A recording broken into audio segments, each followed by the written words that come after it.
స్వచ్ఛత అంటే నందిని. నందిని పాలు మరియు పెరుగు. నమస్తే రమ్మగారు. నమస్తే జయ. ఏదైనా మంచి స్టోరీ చెప్తారా? మినుముల బ్రాహ్మడి కథ చెప్తా. భలే ఉందండి. చిన్న తమాషా కథ. ఒక ఊర్లోనట ఒక బ్రాహ్మణ ఆయన చిన్న కుటుంబంతో ఉండేవాడు. ఆ కాలంలో పెద్దగా సంపాదనలు లేకపోతే యాయవారం చేసుకునేవాళ్ళు. అంటే ఒక రకమైన భిక్షాటనే, ఏదో గోత్రాలు అవి చెప్పి మన తిదివార నక్షత్రాలు చెప్పి ప్రజలు ఏమిస్తే అది తెచ్చుకోవటం. బట్టతలతో బాధపడుతున్నారా? లేటెస్ట్ టెక్నిక్ తో శ్రీరూప్ కాస్మెటిక్ క్లినిక్ లో హెయిర్ ట్రాన్స్ప్లాంటేషన్. ఒక మాదిరిగా ఆ కాలం కూడా జనాలు అట్లా ఉండేవాళ్ళు. దానికి పెద్ద కుల విచక్షణ ఏం లేదు. అందరి ఇళ్ళకి వెళ్ళేవాళ్ళు. కొంతమంది బ్రాహ్మణ ఇళ్ళకే ప్రత్యేకంగా వెళ్ళేవాళ్ళు కూడా ఉండేవాళ్ళు. పల్లెటూళ్ళల్లో ఏదో ఇప్పుడు వాళ్ళేమి తిండి గిండి ఏం పెట్టరు. పొద్దున పూట భిక్ష, వడ్లో బియ్యమో మినువులో ఏవి పండితే అవి. ఏమైనా కూరగాయలు ఉన్నాయనుకో, ఓ 2 కూరలు పొద్దునే వచ్చిన బ్రాహ్మణ ఆయన చేతిలో పెడితే వాళ్ళకి దాన ప్రక్రియ అయ్యేది, వీళ్ళకి భోజనము గడిచేది. అలాంటి ఒక ఆయన ఉన్నాడు. అయితే ఓ సంవత్సరము వీళ్ళకి ఆ గ్రామాల్లో విపరీతంగా మినువులు పండినాయి. ఎవరింటికి వెళ్ళినా మినువులే పెట్టేవాళ్ళు. సరే ఏం చేస్తారు మరి, వడ్లు లేవు, వడ్లకు కాస్త ఇబ్బంది వచ్చింది. మినువులే ఉడకబెట్టుకుని తినేవారు. ఉడకబెట్టుకుని వేయించి కాస్త ఏదైనా బెల్లం ముక్క పెట్టమ్మా అని ఎవరినైనా అడిగి కాస్త ఇంత మినపసుని చేసుకోవటం, కాస్త మినువులు ఉడికించుకుని కాస్త ఏదో పప్పు కూర వండుకునేవాళ్ళు. ఉడికిన మినువులతోటి తినేవాళ్ళు పాపం. అయితే ఏమైంది, కొన్ని రోజులు గడిచాక ఆ భార్యకి అరిసెలు తిందామనిపించింది. ఏమయ్యా రోజు మినువులే తెస్తున్నావు, మినువులు కాకుండా వడ్లు బియ్యం పట్టరా అని చెప్పి. ఇతను ఏం చేశాడు, ఊళ్ళోకి వెళ్తే ఆ వాళ్ళ ఎవరెవరి ఇళ్లలోనో చుట్టాలు వచ్చారు. చుట్టాలమ్మాయి కూడా ఓ గుప్పెడు పెడతానని వాళ్ళు పెట్టి అన్ని మినువులే ఇన్ని, ఓ బియ్యం రాల. ఇతను మెల్లిగా ఇంటికి తిరిగి వచ్చేసరికల్లా ఆవిడ బియ్యం ఉన్నాయేమో అని జోలు విప్పి చూసేసరికల్లా అన్ని మినువులో కనపడి తెగ తిట్టిపోసింది. ఎందుకో నోరు ఊరిపోతుంది. వరుసలు తినాలనుకుంటే నేను బెల్లము నెయ్యి నూనె జాగ్రత్త పెట్టుకున్నాను, బియ్యం నువ్వు తెస్తే నా పని అయిపోను కదా, మినువులు తెచ్చావు ఎవడు తింటాడు పూట పూట అంటే ఏముందే, లక్షణంగా మినువులు ఉడకేసుకుంటూ తింటే అవ్వదు అన్నాడు. అనేసరికి ఆవిడ హాత్ తేరి పొరపాటు అయిందని ఒప్పుకోకుండా, మినువులు తెచ్చి ఉడకేసుకుని తింటే బాగుంటుందంటావా అని చెప్పేసి ఓ తవ్వెడు ఇంత డబ్బాడు మొత్తం ఉడికించి వార్చి ఆ రాశిలా పోసేసింది ఆకులు.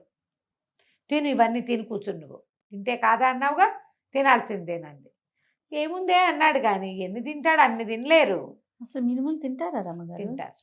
ఉట్టి పచ్చి మినుములు, పచ్చి అదే కాదు, ఉడకబెట్టుకొని ఉడికించి పోని దాంట్లో వేరే ఏదైనా ఆధార్ వేసుకుని తినేవాళ్ళట. మరి ఆ కాలం అది. అప్పట్లో కాలాలు, ఆ తిండి పద్ధతులు అవి కాబోలు. అవి దొరికితే ఏదో ఒకటి తినాలిగా ఆహారం. పెసలు అవి ఉడికించుకుని తింటాం. పెసర్లు కాయలు తింటారు కదా ఉడకబెట్టుకొని. మినపకాయలు కూడా కాల్చుకుని తింటాం లేతప్పుడు. ఆహా. ఎక్కువ తినరు, అవునులే. తక్కువ తినేవాళ్ళు. సరే ఏం చేసింది, ఓ అన్ని తిని ఇంతేదో కూర చేసుకుంటే సరిపోను, మొత్తం అంతా ఉడకబెట్టి అక్కడ పెట్టింది. తిని చావాలి నువ్వాల్సిన, అంతే నీ సంగతి అని. కాసిన తిన్నాడు, ఎక్కటల్లా పిసుకు పుట్టేసింది. మంచినీళ్ళు తాపే గొంతుకు అడ్డం పడుతోందే అన్నాడు. భార్య లేచెళ్ళంగానే ఇతను ఏం చేశాడు, చటుక్కున లేచిపోయాడు అక్కడి నుంచి. ఎదురుకుండా ఉంటే తిట్టిపోస్తుంది. అదేలే, ఆవిడకి అరిసెల మీద ఉంది, నూనె నెయ్యి బెల్లం సంపాదించుకుని పెట్టుకుంది. అవే కదా అరిసెలకు కావాలి. బియ్యం ఉంటే సరిపోయేది. ఓ సోలెడ్ బియ్యం వేస్తారంటే ఎవరు బియ్యం వేయలేదు. అడగడానికి కూడా పెద్ద అవకాశం కుదరలా. బియ్యం పెట్టండి అమ్మా అని అడగలేకపోయాడు. దాంతో ఇక ఏం చేస్తాడు, ఇక బయటికి వెళ్ళిపోయి ఈ హఠా కాలు ఎటు లాగితే అటు నడుచుకుంటూ పోయాడు. ఈ పల్లెటూళ్ళల్లో ఓ గ్రామానికి మధ్యలో అడవులు ఉండేవి. ఒక మాదిరి చెట్లు చేమలు ఉండేవి. మధ్యలో నడిచి తిరిగేవాళ్ళు. కాలు సాగదీస్తూ వెళ్ళాడు. కొంచెం ఎండ వెళ్ళేటప్పుడు వెళ్ళేసరికల్లా అలసిపోయాడు. పగలల్లా యాయవారం తిరిగాడా. 3 గంటలకి ఈ మినువుల ఆహారం లభించిందా, అంత తిన్నాడు. ఈ హైరానికి కళ్ళు మూతలు విడిపోతున్నాయి. ఎక్కడైనా పడుకుందామనుకున్నాడు. ఈ పక్కంతా చెట్లు పెద్దవి, ఇవన్నీ తుప్పలు. అందుకని చెట్టు నీడ కోసం బాగా అడవి వైపుకి అట్లా నడుచుకుంటూ వెళ్తే బాగా గుంపుగా చింత చెట్లు, తర్వాత 2-3 మర్రి చెట్లు ఉన్న ఒక పుంతలోకి వెళ్ళిపోయాడు. చల్లగా ఉంటుంది లోపల, అన్నీ పెద్ద పెద్ద చెట్లే. ఆ చెట్టు కింద ఓ పక్కన గావంచపరుచుకుని పడుకుని నిద్రపోయాడు.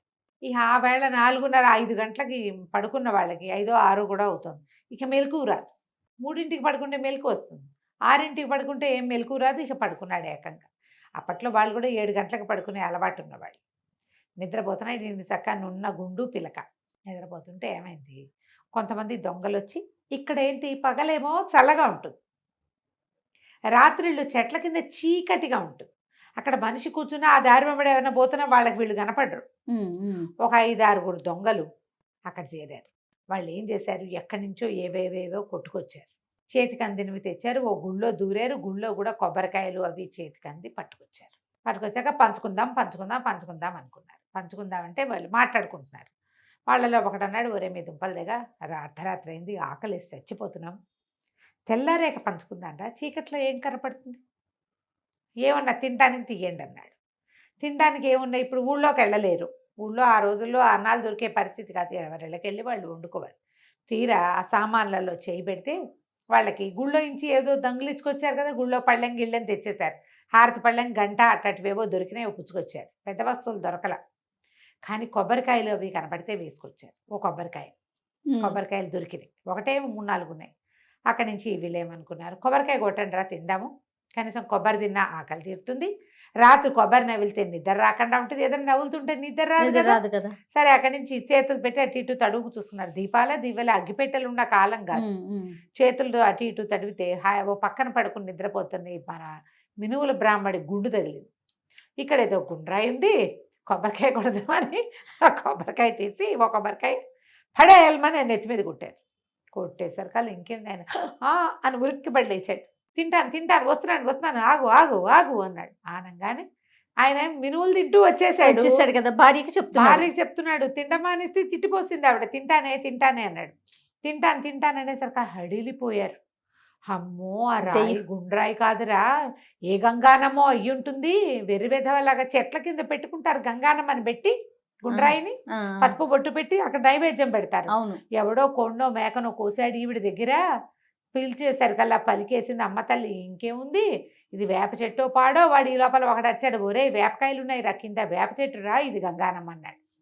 ఆనంగానే పరుగో ఇహ మొత్తం సామాన్లు సంచులు గంగాళం తెచ్చినవన్నీ వదిలిపెట్టేసి అన్నీ వదిలేసి పరుగులు పెట్టారు. రాముడికి తలకాయ పగిలినంత పని. కొబ్బరికాయ కొడితే మామూలుగా ఉంటుందా, తలకాయ ఎదిరిపోయింది. కాసేపు అయ్యాక తెలిసింది ఎవరో తన్ని కొట్టారని. వాళ్ళంతా పరిగెత్తేస్తున్నారు. అక్కడి నుంచి ఏం చేశారు, సామాన్లు అట ఇట తడివితే బోల్డని సంచులు పిట్టెలు కనపడ్డాయి. అన్ని దగ్గరికి లాక్కొని మళ్ళీ కూర్చున్నాడు. మంచి నిద్రపోయాడు కదా, 12:30 1 గంట దాకా. సాయంత్రం 5 6 పడుకుని 1 గంట దాకా పడుకుంటే ఇక మెలకు ఏమొస్తుంది, అదే ఇంకా నిద్ర వస్తుంది, ఇక నిద్ర రాదు. ఇక మెలకుగా ఉండి కూర్చుని ఉన్నాడు ఆ చెట్టును అనుకో. తెల్లవారుతూ ఉండగా అతను చూసుకున్నాడు, ఈ సంచుల్లో డబ్బులు నగలు ఏవో 2-3 చిన్న పెట్టెలు ఉన్నాయి, ఎవరి నుంచో తెచ్చేశారు వీళ్ళు. సరే అక్కడి నుంచి ఆ సంచులు ఆ పెట్టెలు మోసుకుంటూ ఇంటికి నడిచి వెళ్ళిపోయాడు. ఈ పెళ్ళాము ఎప్పుడైతే ఇతను మినువుల దగ్గర నుంచి లేచి వెళ్ళిపోయాడో, దొంగమొహం తినకుండా పారిపోతావా, రేపు పొద్దున వచ్చినా సరే నీతో ఇవే తినిపిస్తానని ఆవిడేం చేస్తా, ఒక బాణాకర్ర లాంటిది, ఒక పచ్చడి బండ అవి దగ్గర పెట్టుకుని కూర్చుంది. మొగుడు వస్తే చితకొట్టైనా తినిపిస్తాను. సరే పడుకుంది. మెల్లిగా రాత్రి అయిపోయిందిగా, పడుకుని నిద్రపోయింది గుమ్మాన్ దగ్గరే. తెల్లవారు లేచేసరికల్లా భర్త తలుపు కొట్టేసరికల్లా వస్తున్నాను నీ అంతు చూస్తానని తలుపు తీసి కర్రెత్తేసరికి చేతి నిండా సంచులతోటి ఉన్నాడు. ఉండవే ఈ సంగతి చూడవే అన్నాడు. సంచులు ఎక్కడి నుంచి వచ్చినాయి ఆవిడకి ఆశ్చర్యం వేసింది. మామూలుగా ఆయనకు ఒక జోలు ఉంటుంది, ఏం తెచ్చావు ఎక్కడివి అని ఆ లోపల తీసుకెళ్ళింది. తలుపేసే ముందన్నాడు. తలుపేసేసాక చూసుకుంటే బోల్డన్ని డబ్బు నగలు, అక్కడి నుంచి బంగారం వెండి సామాన్లు ఏవో ఎక్కడి నుంచో తెచ్చారు. ఆ పెట్టెల్లో బోల్డన్ని రకాల నాణ్యాలు అవి ఉన్నాయి, బంగారువి వెండివి రాగివి ఇత్తడివి. ఆ రోజుల్లో చెల్లుబాటు అయ్యే నాణ్యాలు ఉన్నాయి, చిన్న చిన్న వెదురు బాక్సుల నిండా.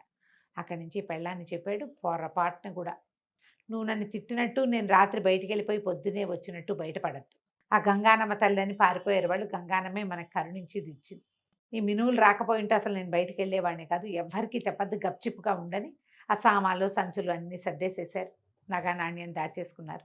మెల్లిగా సంసారం వృద్ధి అయింది. కథ కంచికి నమస్తే రమ్మగారు. నమస్తే.